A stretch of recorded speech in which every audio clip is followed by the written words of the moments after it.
Hi, my name is Dan Gomez, and this is Mental Health Super Omnia. Mental health above all. We identify and understand mental health issues and the paths for help. Today, we want to talk about ADHD with a particular emphasis on productivity. We have two guests with us today. First, Ari Tuckman. Ari is a psychologist, ADHD expert, author of at least 4 books, numerous articles, numerous media appearances, as well as a featured speaker in conferences throughout the world. He's also a recipient of the 2023 Hall of Fame Award from CHAD. Next, we have Erica Kawamura. Erica is a doctorate in psychology, PsyD, board certified in lifestyle medicine, brings over 20 years of experience, and is part of the Equilibria Psychological and Consultation Services leadership team.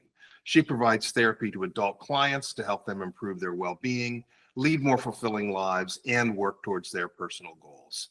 Ari, we read the ADHD Productivity Manual, and normally I will hold up the book, but honestly, I read it on my Kindle, so I'd just be holding up this little black envelope. But at any rate, we read the ADHD Productivity Manual. Today, we want to explore the issue of how productive do you need to be? Now, let's put bookends on this topic, because correct me if I'm wrong, between 6 and 10% of the population may have ADHD.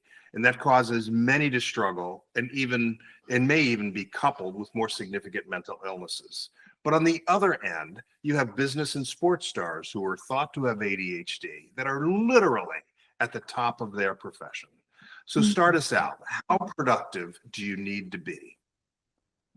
Yeah, this is an important topic, I think, for all of us, right? Because there's always this pressure to do more, whether it's at work or at home or with our kids, or I don't know, how whatever some influencer is telling you should be doing a better job at. So, on the one hand, this is absolutely a universal struggle. And also, if you are someone who has struggled for some variety of reasons, but ADHD is a pretty good one, with being as productive as you really feel like you need to be, then it's that much more of an important question, right? To feel like, what is the right amount? Too often disappointing people, too often falling short of my own goals. Like, how productive do I need to be? At what point do I say enough is enough? And oftentimes, they often get caught up with like, oh, but yeah, and they kind of dismiss what they did do. And I literally say, well, you aren't literally like twiddling your thumb doing nothing. You just, Yep. You have all these other things, you're always like looking ahead of like the things that aren't done. And then, it's a hard time, like, well, let's identify your 1 to 3 priorities, right? The must-dos for today. And then they say, well, everything's a priority. Yep. And there's Yep. like, 20, 30 and growing. And so, yeah, how do you kind of help to, get people to say like it's enough is enough, or, kind of putting that end to it, and and also be okay with it, right? They could put an end to it, whether it's externally driven, like because they need to get to their home life, but it's constantly weighing on their mind. They're not sleeping because they're waking up worrying about the things they still have to do. So how do you do that? I think it begins where you said, right? Which is really thinking about priorities. And like, okay, fine. Everybody says priorities, blah, blah, blah, right? Easy words. But it's not actually easy. Like, it takes really, really thinking about it, that some things are indeed more important than other things. And you need to decide which things those are.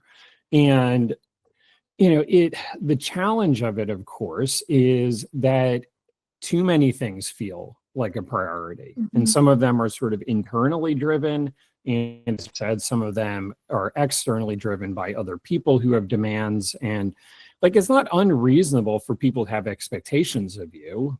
Certainly your family members should, coworkers, neighbors, right? This is kind of part of the social contract that we have as people who live in society. But also, sometimes the expectations, either of what will be done, when it will be done, how it will be done, they don't really match, or they don't work well for what this person is able to do.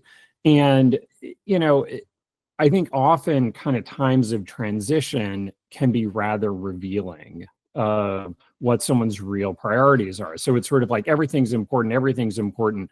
But then, some big thing happens, like, you have a baby and all of a sudden a lot of stuff just falls by the wayside.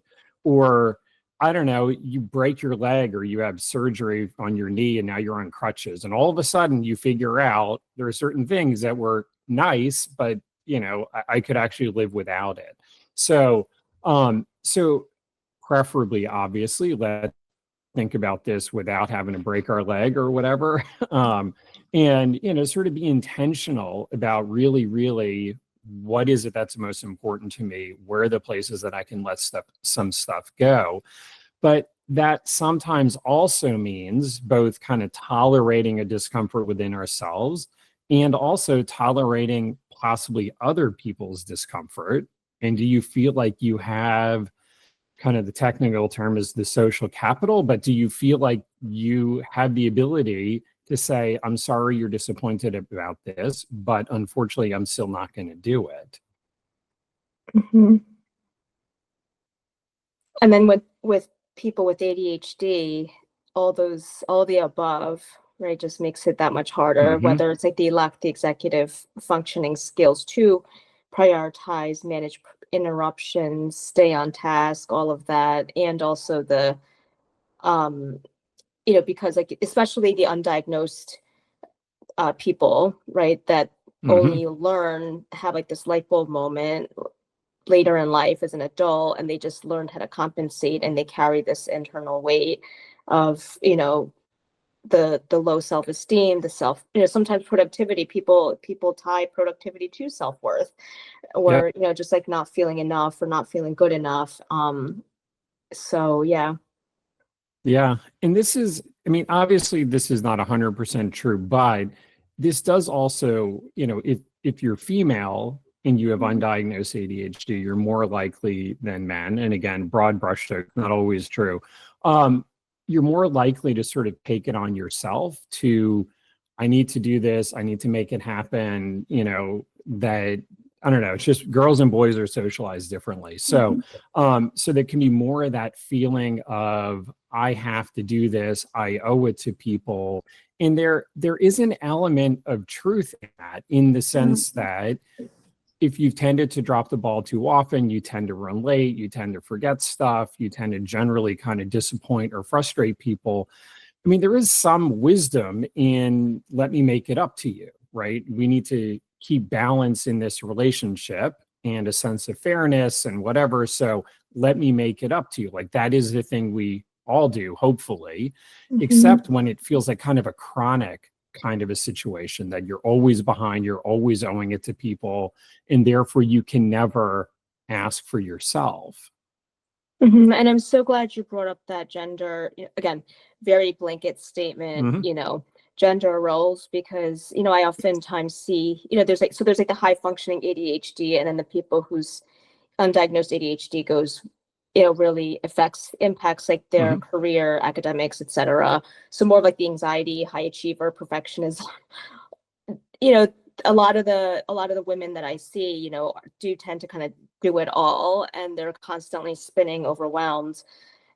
Maybe their husbands don't do anything, and so they have a really hard time. And I think you mentioned with the social, like asserting yourself, with saying, hey, I need your help, or this is not sustainable anymore, or no, I cannot do this, right? Or not today, not right now, or never.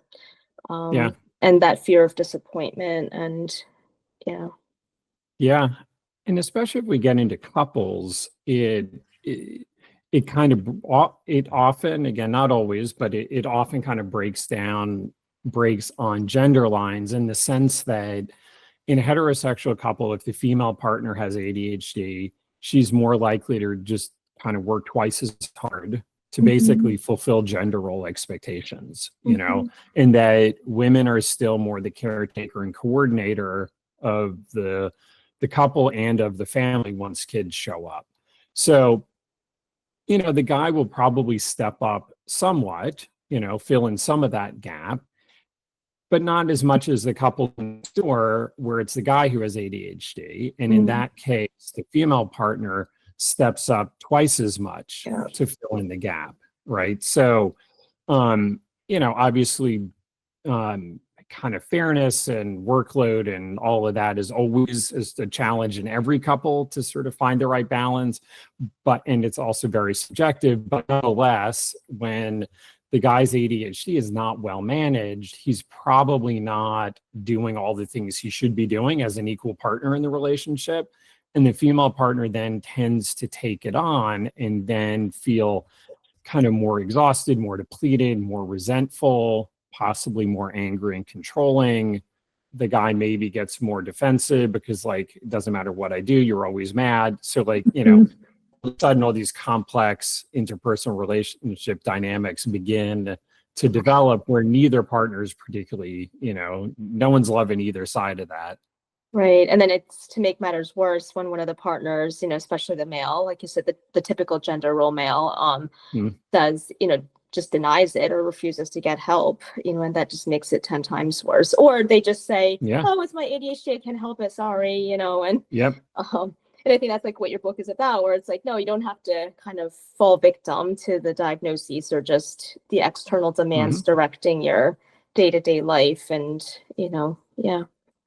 Yeah. And I mean, so, obviously with this new book, the ADHD Productivity Manual, a lot of it is about how to be more effective, how to get more done. But, all my other books, all my other presenting, tons of conversations with clients, like I have lots of discussions about how to genuinely be more effective. And certainly getting on top of your ADHD, understanding it, educating yourself about good strategies, maybe medication, which tends to be really quite effective and is also generally quite safe.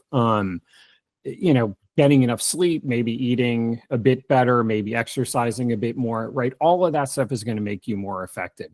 And definitely that is an important part of managing it well. And also at some point, whether it's, you within yourself or you and your partner, there is also at some point, there's a discussion about, well, so what are we doing, right? A lot of it, there's been this kind of tug of war between us. Is it sort of my way? Is it your way? Is there some new third way? But it can really change the discussion between the partners about what's actually possible. What differentiates the average person with ADHD from the stars, right? I mean, obviously, take Michael Phelps as an example. Sure. If he has ADHD, I'm not saying that he necessarily does. I just read that that's a possibility. I think he's acknowledged that he does. So yeah, he's acknowledged. We'll go with that. Okay. His paws are like twice the size of mine, right? His feet probably look like flippers relative to my average feet, right? Yeah. But nevertheless, there's Michael Phelps, supposedly Bill Gates, Simone Biles, Charles Schwab, et cetera, et cetera. How are these people super successful and still have ADHD? I mean, have they made a different choice relative to productivity? Have they mastered the techniques better? Do they have milder forms? Like, what's the story with those guys? Yeah, and this brings up sort of a topic in the community of this whole like ADHD is a superpower. Back in the old days, it used to be said, oh, ADHD is a gift. We've now changed the term into superpower. And there are clearly very successful people with ADHD. I have great friends who are physicians and psychologists and have written, 6 books and do all sorts of really cool stuff. Like, I know very successful people with ADHD. So, and I also know people who struggle tremendously with it and, their life is chaos. So, so how successful someone is depends on a whole lot of factors. It depends on, to what extent is ADHD impacting their ability to do things, but it also depends on what are all the rest of their strengths and abilities. What are the supports around them? And, what else is going on in their life that enables them to be successful? Now, for certain people like, athletes or performers or whatever, maybe that sort of hyper focus of ADHD, right? They're doing something that is of interest. They're great. Now, 7th grade algebra class might have been a different story, so they're not superstars in algebra. My other kind of smart ass line whenever someone says like, oh, my ADHD doesn't affect me at all, I'm great at work. My smart ass line is, oh, cool. Yeah, let's ask your wife, right? That in other words, part of your life, you may be awesome, but that doesn't mean you're awesome in every part of your life. There's this line of thought that some people who say ADHD is my superpower, that it's easier to say that if you have a certain amount of privilege, right? That in other words, you have assistants at work, you have a supportive spouse at home, like they do all the executive functions stuff. So you can be Mr. or Mrs., like, I have brilliant ideas. Here it is. Now you go do it. I'm not the executing person. I'm just the ideas person. So, or if you, I don't know, lose your cell phone, right? It's annoying, but if you've got money, it's only annoying. But if you're working, at Target, you're getting $15 an hour, that is catastrophic. Like you don't have $1,000 to replace your cell phone 6 months into your contract, So, so I think it's a little simplistic to just say ADHD is a superpower, or I'm amazing at whatever I do because of my ADHD. Because, obviously there's the totality of who somebody is and all of their strengths and weaknesses, and not just their ADHD.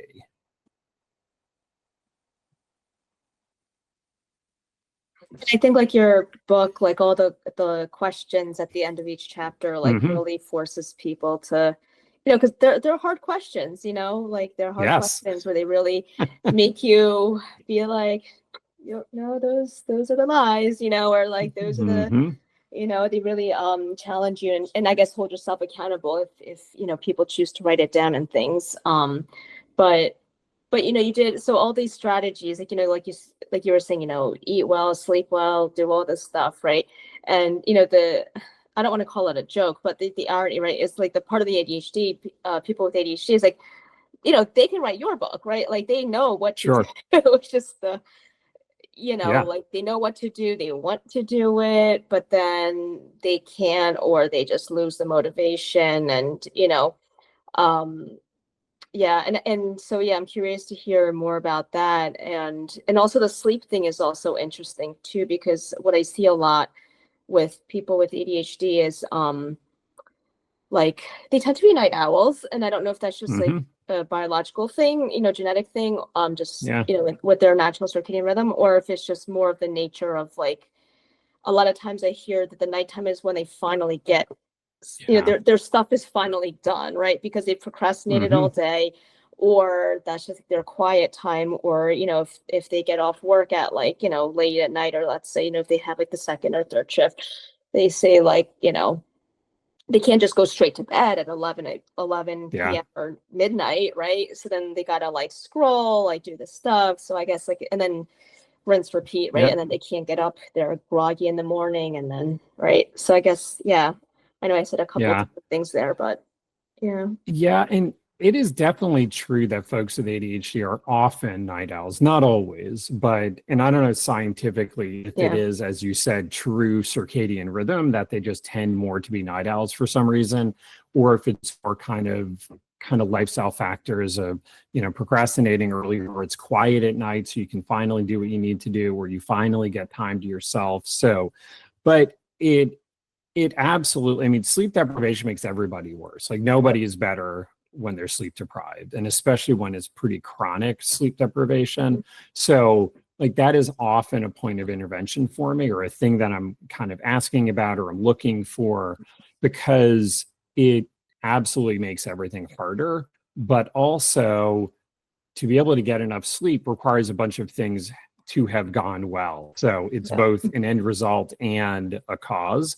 So, so definitely that is a thing that we're working on. But there's this kind of famous saying, ADHD is not a disorder of knowing what to do. It's a Mhm. disorder of doing what you know. And so in other words, ADHD is about performance. It's about execution. It's not about knowledge. And, Mhm. on the one hand, I think, if this is always the example I give, if you want to get into better shape, like nobody doesn't know how to get into better shape. Like Right. you exercise more, you eat better food and probably less.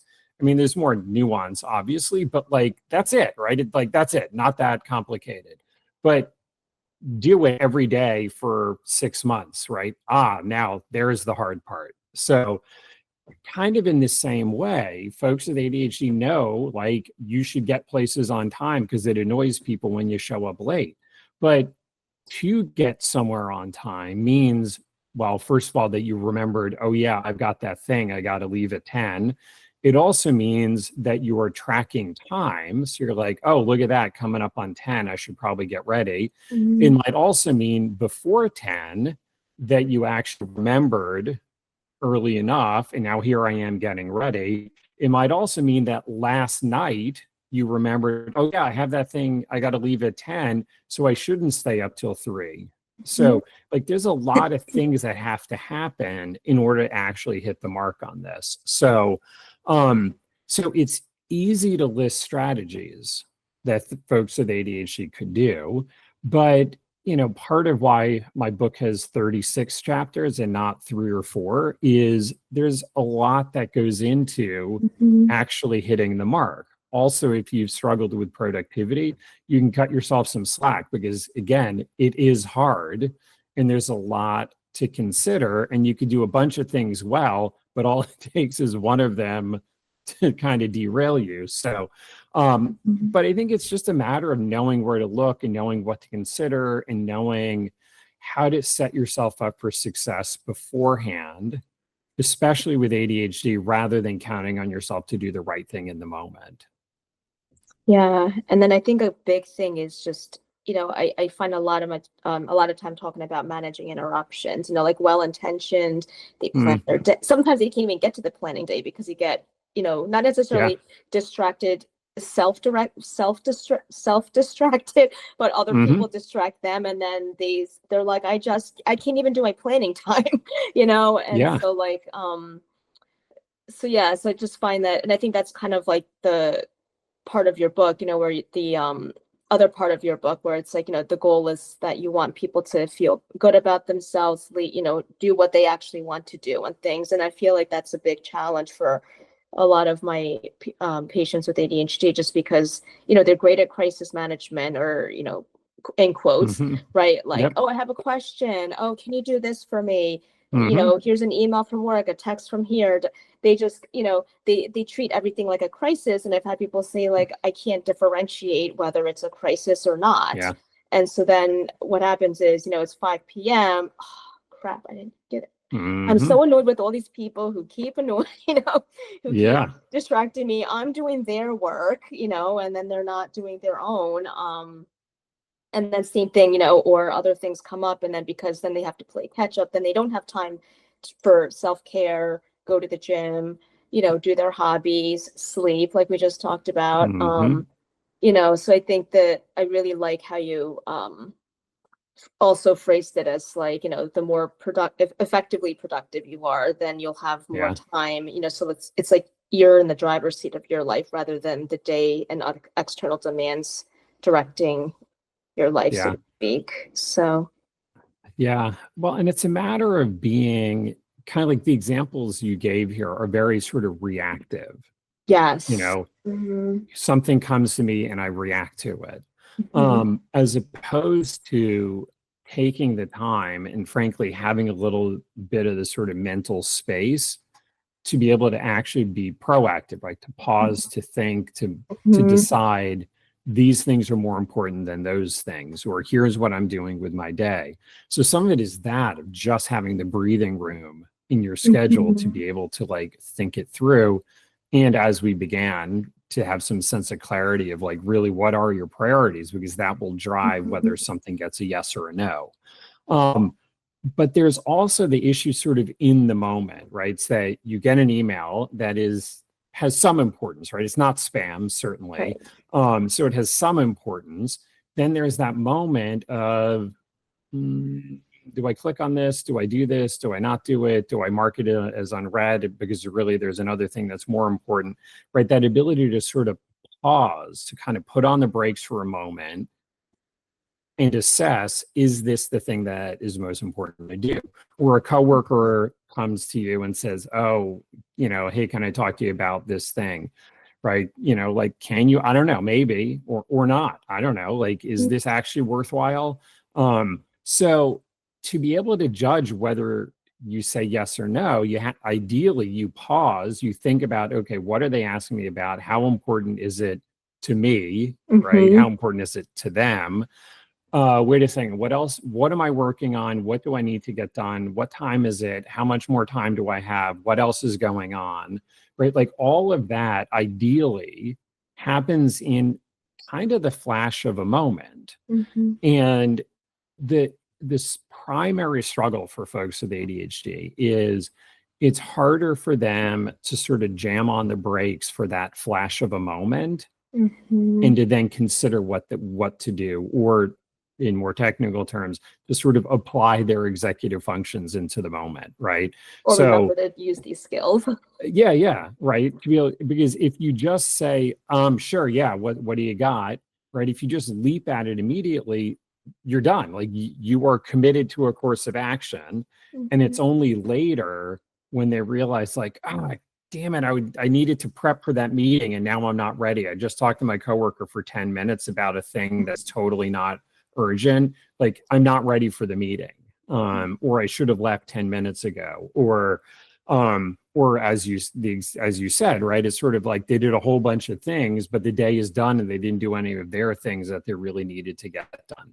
Right. So, on the one hand, you would say, like, why would you do that? And they'd say, yeah, I know. Like, I know if I were to rewind the tape, I would not spend the day the same way. And yet in the moment, like, one thing after another, bam, 5 o'clock. And I love, like, that pause, and getting them to think, like, my favorite question is it your crisis or is it their crisis? Yes. And then also asking them, like, is this a true crisis emergency, where if you do not respond right this second, something horrible will happen. Yeah. I want to go back for a second, right? Ari, you said, when I brought up the business and the sports stars, you talked about other things surrounded them, right? Other systems, other skills, other people that helped make them more effective. You both were talking about spouses or significant others that took on a load that was greater than what normally happens in a relationship. From a productivity standpoint with ADHD, is that a valid strategy to outsource a number of these other things so that you don't have to worry about them? I mean, I'm reminded earlier in my career, I was talking to somebody who was the chief of staff for a well-known Fortune 500 CEO person. Okay, CEO. And the comment he made about this individual was that he couldn't put his pants on in the morning if somebody didn't help him. But he was absolutely built a Fortune 500 company. He absolutely was brilliant at deal making, and everything else he kind of gave out to other people.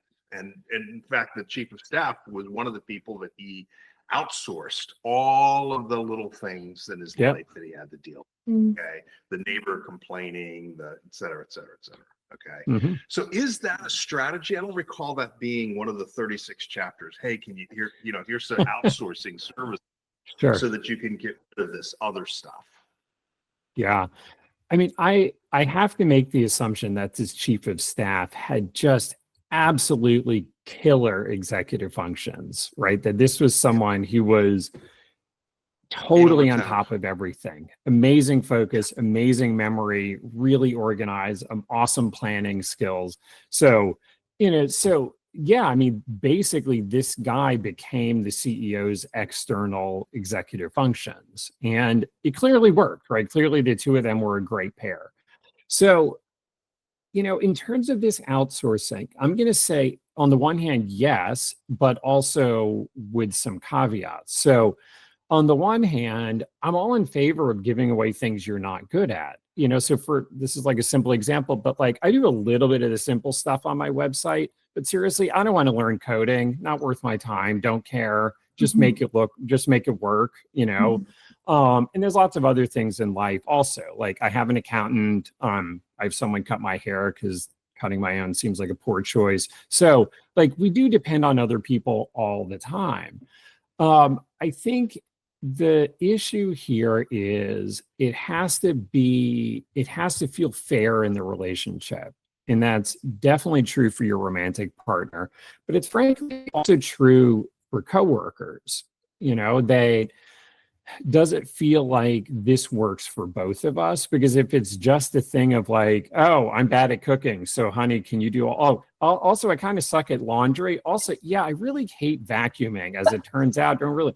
Also, when the kid's awake at 3 a.m., I'm just, you know what? I'm not on my best at 3 a.m. So I think you're gonna have to handle that too.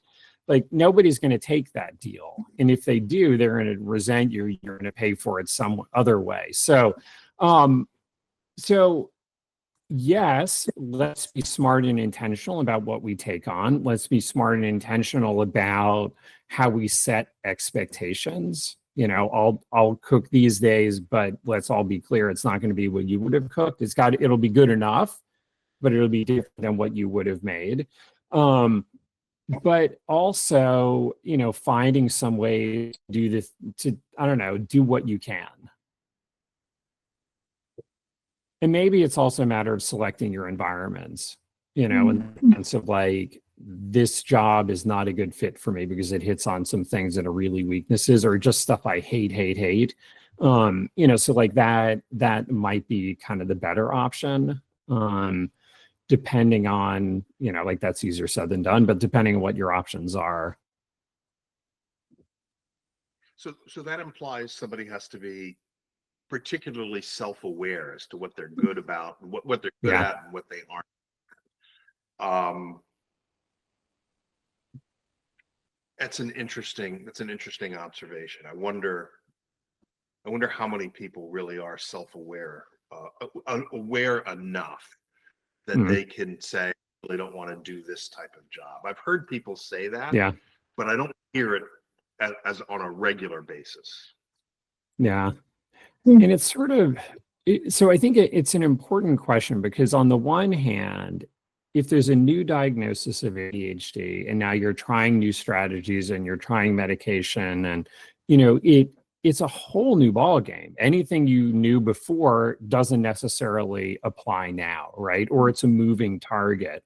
So some things that before really seemed like no way are actually kind of possible now. So kind of, I think the simplest example is the college student who failed out a couple semesters, gets their ADHD figured out, gets the right medication, whatever, and then they come back and, maybe they don't make dean's list, but they're definitely not at risk of failing, and like that is a black and white difference. So, it can definitely change what's possible. I think in terms of jobs, it's, sometimes it's not just, it's sort of, there's like the job itself, but it's really about who's your boss and who are your coworkers, right? Sometimes the same job somewhere else can be quite a bit different. Oh, yeah. So sometimes you may not kind of rule out a career entirely so much as this specific situation. Well, one of the things that you do in your book is you talk about the social side as well, Mm, and the social side has personal and business aspects to it, and certainly we all get the business aspects to it. Deadlines and being on teams, and mhm. being responsible for giving people inputs and taking inputs from others and outputs, etc. The personal side, I was kind of fascinated on the personal side because the same techniques that some of us use, schedules, to-do lists, Mhm. etc. I don't do on the social side. You just leave that alone. And so, do we have to apply those same tools, those same aspects of how we become more productive to our social lives as well? Or do we get a pass there? I mean, I think it really comes down, it's sort of proof is in the pudding, right? How's it working out? You know, I'm going to make a guess that it's probably working out fine. And that if it wasn't, if you were forgetting, you know, social gatherings, if you were dropping the ball on stuff, then you would probably say, all right, I got to do something different here. So as long as it's working well, keep doing it. But it's when it isn't. And, you know, that again, people have expectations of us. You know, if you have friends, they expect you to show up at the restaurant at this about the same time that they show up, or you know, whatever, if you borrow something, or if you have a neighbor and there's some shared thing you're doing, you know, like some branches fell or whatever, right? Like they have some expectation of you. So you know, so in that case, ADHD is not just about Monday to Friday, 9 to 5. You know, like it does affect you in other parts of your life. Now, granted, the demands are different in your personal life, but you know, it is a thing that I've had spouses complain if someone takes their just to come to medication, but like they take the medication during the week, but they don't take it on the weekends. And the spouse is like, wait a second, why do your coworkers get the focused version of you and I don't? You know, so you know, like there's that part of it also. And you know, without being too rigid about how you're running your life, like you don't have to plan out every moment of your Saturday, but maybe some moments, you know, maybe some of that would be helpful. Yeah, or like a lot of times, like they kind of see themselves as like off the hook in a way, you know, where Hmm. because there's like a lot more negative consequences or sense of urgency, you know, related to like, you know, they don't want to lose their job. They want to do a job well done. And so then it's almost like, okay, 5 o'clock, whew, okay, I'm done.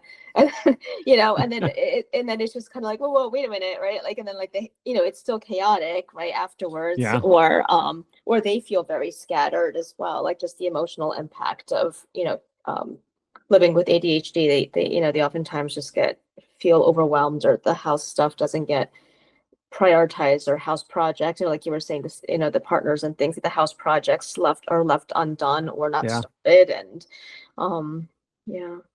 Yeah. And this is where, I mean, if you live alone, you can do whatever you want. Sure. But if you live with somebody else, which certainly means a romantic partner, but honestly, even if you just have a roommate, some of this will still apply. So, you know, if someone, let's say they feel like they work really hard to hold it all together during the work week, and on the weekends, they really just want to use that time to recharge. Okay, sure. I mean, you know, some people like to recharge, some people like to get a bunch of stuff done or be social and go out and run around and do things. This is all preference. Zero of this is right or wrong, you know, and none of it is objectively better. Like, and, you know, we can all make moralistic arguments for why our preferences are superior, but the reality is they're not. So there might have to then be some discussion that if your partner, let's say, likes doing a lot of house projects or likes being social and running around, you know, so there's a difference of opinion here. Maybe we need to have a discussion about like, so what are we doing? You know, let me help you understand why for me, I give so much during the work week. I need this time to just sort of collect myself. I don't want to take on a lot. And then for the partner to explain why they do, like why this is important to me, why it's interesting. And then between the two of you, as every couple, you need to figure out, how do we negotiate this out? What are we asking of each other? What are we giving? Where can you be generous? Where do you feel like you need to be a bit more assertive? Maybe the partner does some things by themselves, and maybe that is totally okay, right? Maybe that's kind of the split the difference kind of approach. But but it doesn't matter what you come to. It just means that the two of you come to something together.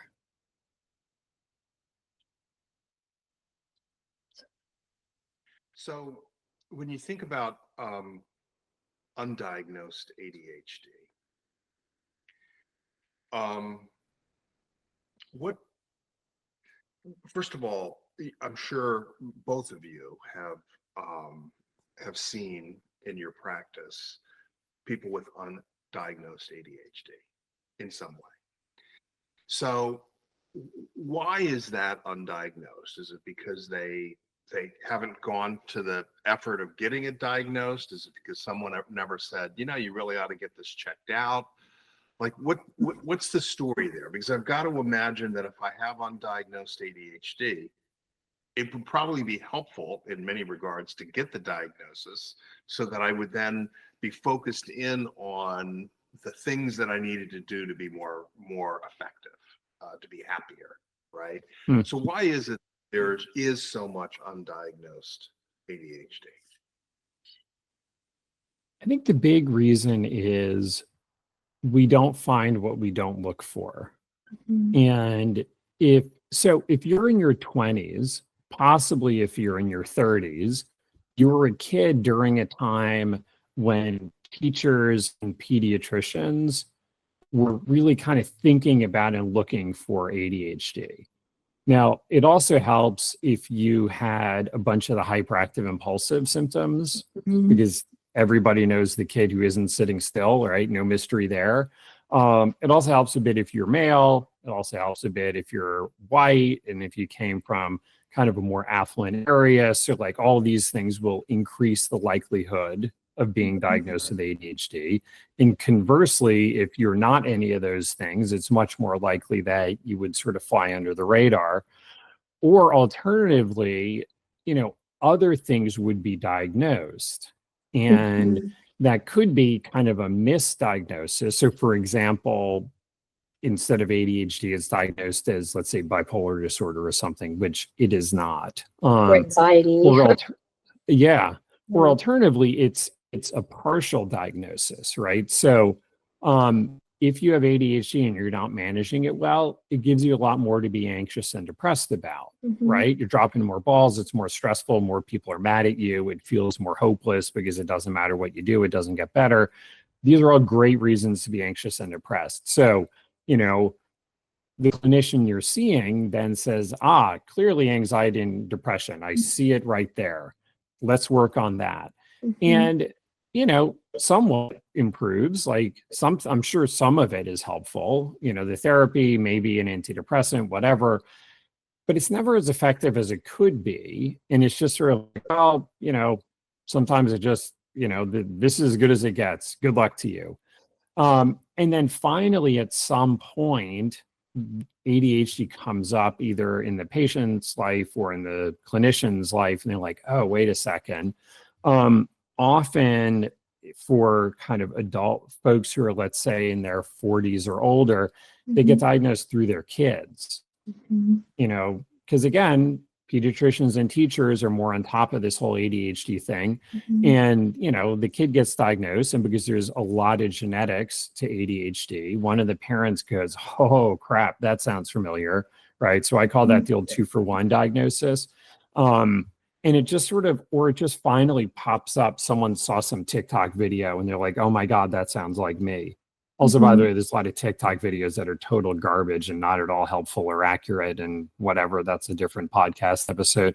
But yeah, it's somehow it sort of comes up. And certainly during the pandemic, there was much more attention paid to ADHD, particularly the inattentive symptoms, because they're just more obvious when we're all trapped at home and trying to be productive. There was much more chatter about ADHD in women and ADHD in minorities. So it, you know, that greater attention led to more people looking for it and therefore more people finding it. Yeah, or like I oftentimes see it like in with more like the high functioning, high anxiety type of, you know, the more of the inattentive people with ADHD. It's, you know, like you were saying, like 40s and above generation, it just, you know, unless you were that kid who was running around and causing disruptions, you just got missed. And if you're the anxious perfectionist type, then, you know, you did what you had to do, you know, whether, you know, to get the either decent grades or even excellent grades. And so a lot of the ADHD is like the impairment on your life, you know, so, or like, you know, so on the outside, nothing's been impaired. No, they go to a good college, they get a good job, they move up the, you know, promotional ladder, but then, you know, they might get that promotion. All of a sudden there's no structure. They've got to self-initiate the tasks, or if they throw in a kid, you know, then that's a whole new set of things. And so a lot of times people will come in there, you know, late, you know, like 30, 40s and above, right? Like they'll say like, oh, none of my compensatory strategies are working, or, you know, before they can just pile it on. And then, you know, eventually it's going to spill out. So I see that a lot as well, where, you know, so. And I think that, you know, you raise a really important point, because some people will look at someone and say, like, you know what, you seem to be functioning well. Like, you know, you have an advanced degree, you've got this important job, whatever, like you can't have ADHD. But it's not just about the end result. It's about how you get there. So, you know, you seem to be doing great at your job. Okay, cool. Do you do 8 hours worth of work in 8 hours? Oh, wait a second. You stay an hour or two every night, or you go work at home to finish the things you never got to. And you're pretty smart. Like, it's not because you're not smart enough. It's not because you're not trained for your job, right? Like, that's or you're pulling all-nighters, right? Yeah, exactly. So, you know, and there are people who can get away with it until life circumstances change and they can't, you know, like that they're no longer able to take that extra hour or two or whatever. So let's go back to this idea, or this topic of undiagnosed ADHD for a second. When I reflect back in my early part of my career, I kind of grew up in the Fortune 500 world, right? And the benefit of the Fortune 500 world is that they really do a lot of training. I mean, they do a lot of training. They're good. They're Fortune 500 companies for a reason, right? They train people up. They want you to be at a certain level. And so I did a lot of training, and it seems to me I could have benefited from your book, the ADHD Productivity Manual. Rip off the put a sticky on top of ADHD. Here's the productivity. Just do find and replace and delete ADHD. Yeah, exactly. Exactly. And then Erica, you mentioned school, and I think back to as my kids were growing up in their school system, that middle school time is where they taught them how to get prepared for high school, how to deal with schedules, how to start to deal with homework, to turn homework in on time. How to organize your work so that you were effective. They did a lot of I'll almost call them life skills. I mean, they weren't total life skill thing, but it was kind of life skills. And they taught them up so that they would be ready for the high school. It seems to me, again, you could put a sticky on ADHD, put productivity manual, and help children, right? Because if you're undiagnosed, here's a set of things, whether you're diagnosed or you just need to be more productive. Here's a series of tools that would help you be more productive. How come we're not doing more from that education perspective with in schools with ADHD or with undiagnosed ADHD in minority populations or in non-minority populations? Yeah. And and I think that you bring up an important point, right? Because there is this developmental progression, from kindergarten through to 12th grade and then into high school and beyond, is that, we kind of expect children to develop certain skills at a certain pace, and like most kids do, right? On the bell curve, most people are in the tall part, right? So most third graders can do this and most seventh graders can do that. And, mostly the demands kind of match maturity wise, brain development wise, where these kids are. And that's fine if you're one of the kids in the tall part of the bell curve. But of course, some kids are not. Now, some people are at the high end of the bell curve and they're getting by without too much trouble. But then there's other kids at the low end of the bell curve and they're struggling more.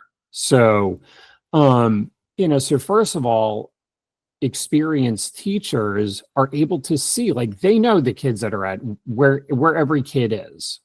So first of all, this thing, I don't want my kid labeled, is a total, it's a farce, because, like, wait a second, this teacher has had 600 third graders. You really think they don't know that your kid doesn't pay attention? Seriously?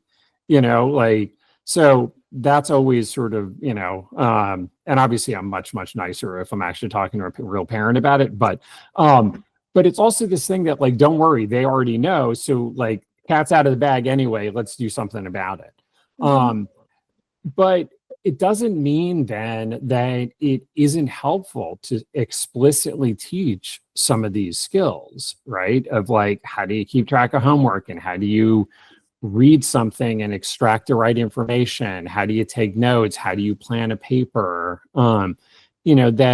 Because these are the places where students struggle, and especially that jump from high school to college. That is a massive change, and not just academically, but the fact that you don't live with your parents and nobody's keeping track of you, and you have oceans of time in which to get things done, which makes it easy to feel like you don't have to do it And now so many fun distractions, until right? you do. Yeah, every single other many thing is preferred- way more preferred tasks. interesting.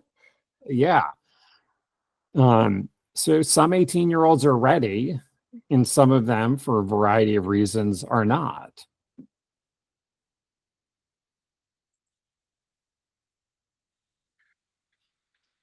Yeah, that's an excellent point.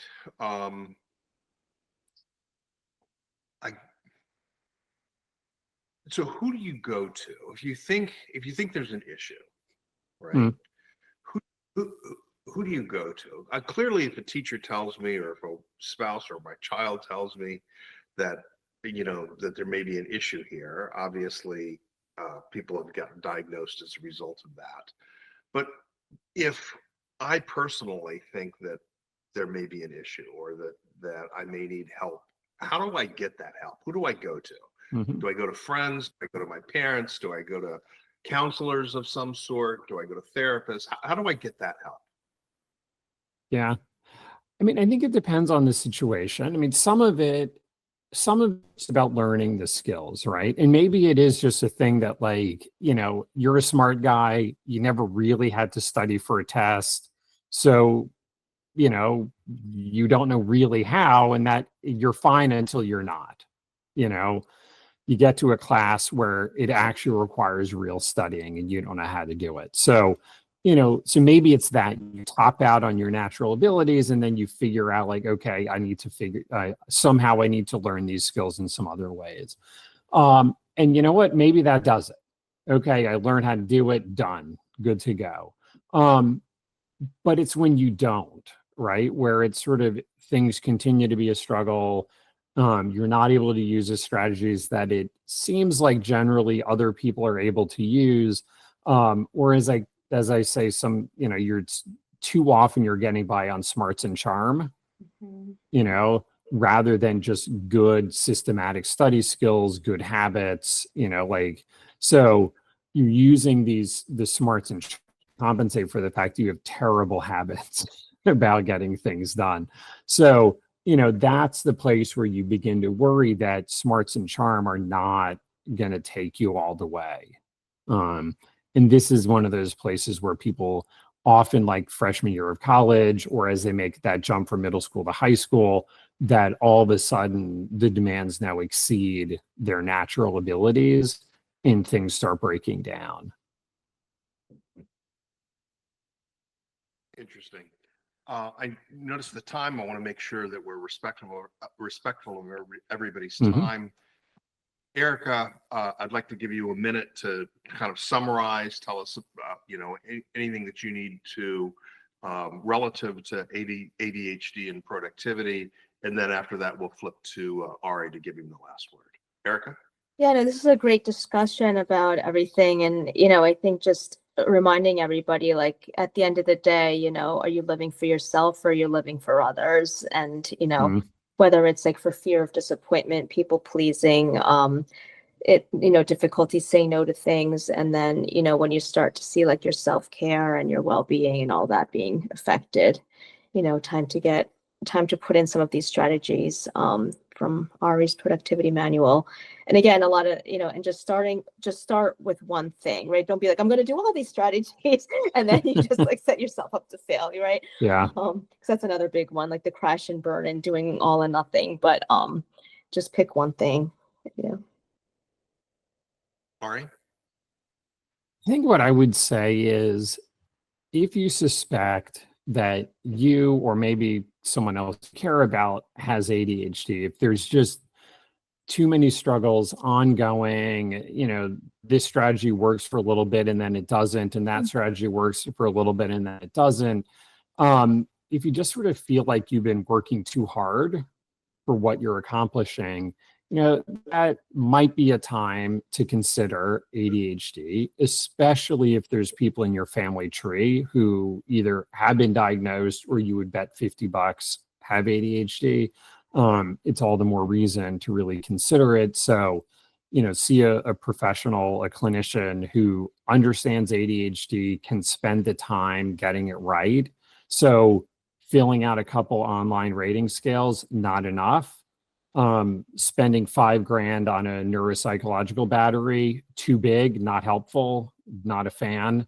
But rather spending at least an hour with a clinician who understands ADHD, knows what it is, knows how to consider other things that look like ADHD, and can really sort of figure out like what exactly is getting in your way here. And once we know what that is, then we know better how to target our interventions to make your life easier, to help you be more effective, to help you be more consistent in your ability to get things done. I do have one quick question before we wrap up on Mhm. that. So what about for the people where, the person with the suspected ADHD is in denial, unwilling, Mhm. doesn't believe in therapy, like, right. So like if a spouse Mhm. is like, or a partner is, or even a parent, right, Yeah. is Yeah. ready to like, is at their wit's end, right? And they won't get the Yeah. help and they're the ones doing all the work to try to manage it. What advice Yep. do you have for them? And that is not an uncommon situation, as you Mhm. know. So the advice I would give there is, maybe you try to have a direct conversation and say, I understand you have your concerns about this, but here's the thing. This is not about criticism. This is about helping you do better. It's about helping you feel more effective. It's about giving you more control over what happens in your life. Mhm. So that's why I think it would be helpful. And here are my reasons. Let me make my case. You don't have to agree, but I at least want you to listen respectfully and consider it. Here are the reasons why I think maybe ADHD would be relevant for you. Maybe ask them about what their concerns or doubts are, and let's have a real conversation without being defensive or accusatory. Maybe also if that, if you're like, yeah, but I'm not going to do it, then, the angle to take is to say, so here's the problem. Because you're not doing as much of what you kind of should be, I feel anxious about it. And then I feel like I need to step in and do something about it. Now that's on me, right? Like I choose to do that. And you know what? I shouldn't. So, because here's the deal, I don't like feeling resentful towards you. It's not good for me and it's not good for our relationship. So I'm going to step back and I'm going to let some things go and I'm going to give them back to you, and either you manage it or you don't. But like, you're going to figure out what you want to do with this because I don't want to be resentful towards you. Um, and, because that's sometimes the issue. The person with ADHD is like, I'm fine. What's the problem here? And they're right. There isn't a problem, right? Now, it's a problem for you, but like things are indeed working out. Now, obviously, you pick your battles. If it's things like drunk driving, like we're not just gonna be like, well, you're gonna have to learn yourself about drunk drive. Like, no. But If there are things that you can tolerate, perhaps not working out, then those are the things that you let go, and you let the person with possible ADHD figure out for themselves whether this is working for them or not. Yeah, that's helpful. Thank you. Yeah, thank you. So let me close. Our sponsor today is Equilibria Psychological and Consultation Services, whose mission is to help individuals achieve their personal potential and long-term growth by compassionately and respectfully helping clients live in balance. Visit equilibriapcs.com, equilibriapcs.com. You can look for them on Facebook, Instagram, and LinkedIn. Also look for me on Instagram, Daniel J. Gomez 24, and on LinkedIn. Now for the disclaimer. I am not a medical professional and I am not providing medical advice. The opinion of our speakers is solely their own. This podcast is copyrighted and cannot be reproduced without the express written consent of EPCS Management, LLC.